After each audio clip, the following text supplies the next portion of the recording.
Orville's is a family-owned company. We just stick to our game plan, which is being the appliance specialists.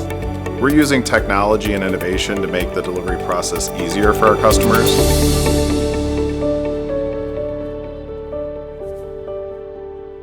Our business was founded May 15th, 1965. Orville's has always put the customer first. Now we have the largest inventory of appliances and we can deliver the same day. We have our showrooms where you can go in, look at an appliance, and we can tell you whether or not we have that in stock at the warehouse.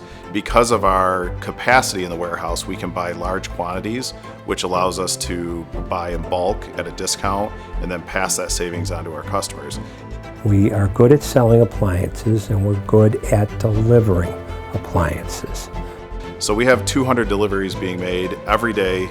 If you've ever had to wait for a delivery, then I'm sure you know how frustrating it can be if you don't know when that truck will arrive. We have a tracking system that allows us to, in real time, message a customer via text and phone call in the morning, notify them of what time their delivery is going to arrive. It's usually a window.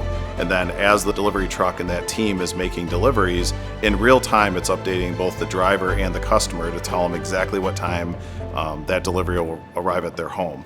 In addition to that, we have the ability for the customer to go onto our website, click on the Track My Delivery icon, and they can see in real time where that truck is located on a map. But we're open 24 hours a day, so if someone wants to go online, they can look at product, they can see our pricing, they can look at specifications and features. We have all of the benefits of a large company in terms of inventory, pricing, access to new technology, but we're a family-run business, so all of that happens under the backdrop of customer service and dealing with that customer one-on-one.